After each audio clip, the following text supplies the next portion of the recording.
Perkenalkan, nama saya Rati Pertiwi dengan NIM 190416878. Saya dari kelas A2 pagi.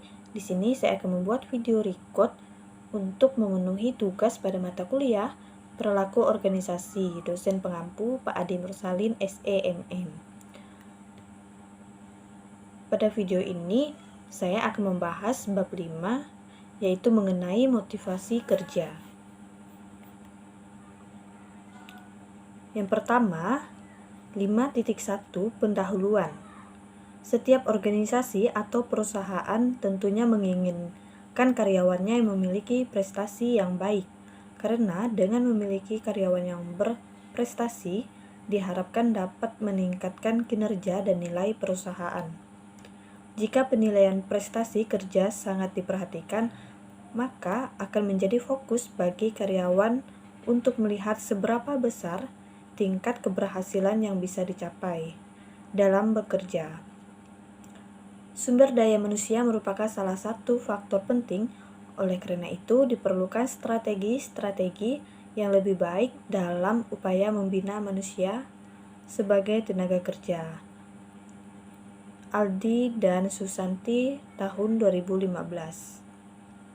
Tercapainya tujuan suatu organisasi tidak hanya tergantung pada peralatan modern, sarana dan prasarana yang lengkap, tetapi justru lebih bergantung pada manusia yang melaksanakan pekerjaan tersebut.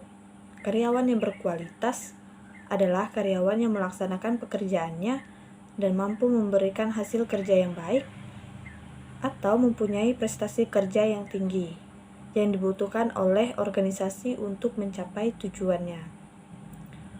Ada banyak bisnis berhasil bukan hanya karena ide bisnisnya, tetapi juga karena karyawannya. Tetapi karyawan juga perlu dimotivasi serta perlu memiliki keterampilan yang sesuai untuk melakukan pekerjaannya. Karyawan di beberapa perusahaan memiliki keterampilan yang memadai untuk pekerjaannya, tetapi mereka kurang memiliki motivasi untuk berkinerja dengan baik. Konsekuensinya, karyawan ini hanya memberikan bantuan yang terbatas dalam proses produksi. Beberapa perusahaan yakin bahwa jika perusahaan dapat mempekerjakan orang-orang termotivasi secara alamiah, maka karyawan akan bekerja dengan baik di tempat kerja. Tetapi hal ini tidak selalu terjadi. Meskipun sebagian orang secara alamiah melakukan usaha yang lebih besar untuk berkinerja yang baik, mereka masih membutuhkan lingkungan kerja yang memotivasi mereka, menurut Madura 2009. 5.2 mengenai pengertian motivasi.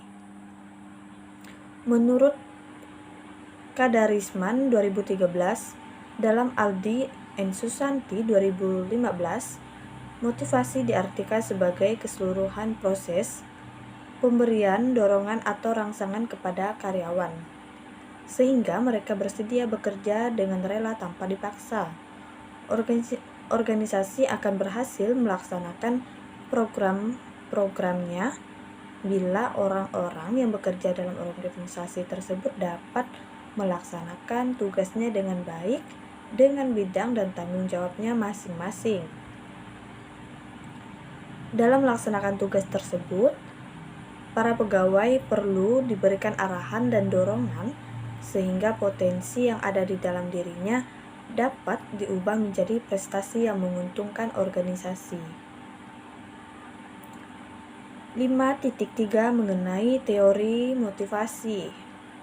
Motivasi dapat menyebabkan seseorang bertindak dengan perilaku yang baik dalam sebuah organisasi.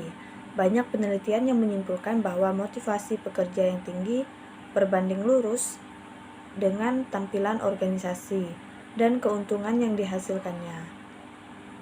Beberapa pendapat tentang motivasi menekankan pada pembahasan tentang kebutuhan-kebutuhan manusia dan bagaimana kebutuhan-kebutuhan tersebut dapat dipenuhi di tempat kerja.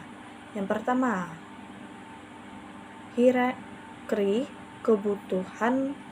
Ada banyak teori yang membahas tentang hierarki kebutuhan, tetapi yang mungkin paling terkenal adalah teori yang dikembangkan oleh Abraham Maslow. Teori hierarki kebutuhan dari Maslow mengemukakan bahwa seseorang dimotivasi oleh beberapa tingkatan kebutuhan yang tersusun berdasarkan kepentingannya. Yang kedua, teori ERG. Clayton Alderfer mengemukakan sebuah modifikasi atas teori Maslow dalam rangka menyederhanakannya dan menanggapi kritik atas kurangnya pembuktian empiris pada teori ini. Teori ERG yang dikemukakan Clayton Alderfer mengenalkan 3 kategori kebutuhan. Yang pertama, kebutuhan eksistensi, yang artinya kebutuhan akan kebahagiaan lahir. Yang kedua, kebutuhan keterikatan, kebutuhan akan hubungan yang baik dengan orang lain. Yang ketiga, kebutuhan pertumbuhan, kebutuhan yang fokus pada pengembangan potensi manusia dan keinginan untuk pertumbuhan pribadi dan peningkatan kompetensi. 3. Studi Hawthorne.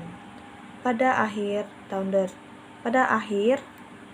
1920-an, para peneliti mempelajari pekerja di Western Electric Plant dekat Chicago untuk mengidentifikasikan bagaimana beragam kondisi mempengaruhi tingkat produksi mereka.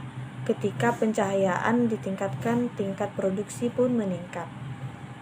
Yang keempat, studi kepuasan kerja Herbert. Pada akhir tahun 1950-an, Frederick Herbert menyurvei 200 akuntan dan insinyur mengenai kepuasan kerja. Herbert mencoba untuk mengidentifikasikan faktor-faktor yang membuat mereka tidak puas dengan pekerjaan mereka pada satu titik waktu tertentu. Ia juga mencoba untuk mengidentifikasikan faktor-faktor yang membuat mereka puas dengan pekerjaannya. Yang kelima, teori X dan teori Y, McGregor. Teori ini mencerminkan persepsi yang mungkin dimiliki oleh supervisor terhadap pekerja. Yang keenam, teori Z. Pada tahun 1980-an, teori baru mengenai kepuasan kerja dikembangkan. Teori ini disebut dengan teori Z. Sebagian didasarkan pada gaya Jepang yang memperbolehkan semua karyawan untuk berpartisipasi dalam pengambilan keputusan. Partisipasi dalam meningkatkan kepuasan kerja karena hal tersebut memberikan tanggung jawab kepada karyawan. Selanjutnya, 5.4 rancangan pekerjaan untuk motivasi. Sebuah pekerjaan dalam suatu organisasi adalah sebuah unit kerja di mana seorang pekerja dituntut bertanggung jawab atas pelaksanaannya. Manajer harus tahu aspek ada dari suatu pekerjaan yang dapat memberi motivasi, sebagaimana dia harus tahu bagaimana untuk mengganti kerugian atas tugas rutin yang hanya memberi sedikit kepuasan. Rancangan pekerjaan adalah aplikasi dari teori motivasi pada struktur kerja untuk meningkatkan produktivitas dan kepuasan. Pendekatan-pendekatan rancangan kerja umumnya dibagi menjadi penyederhanaan kerja, rotasi kerja, perluasan kerja, dan penggayaan kerja. Yang pertama, penyederhanaan kerja mengejar efisiensi tugas dengan mengurangi jumlah tugas yang harus dilakukan seorang pegawai. Yang kedua, perputaran kerja. Secara sistematis memindahkan pegawai dari satu pekerjaan ke pekerjaan yang lain, yang karenanya meningkatkan jumlah tugas-tugas yang berbeda yang dikerjakan seorang pegawai tanpa meningkatkan kompleksitas pekerjaan orang lain. Yang ketiga, pemekaran pekerjaan, menggabungkan beberapa tugas menjadi satu tugas yang baru dan lebih besar.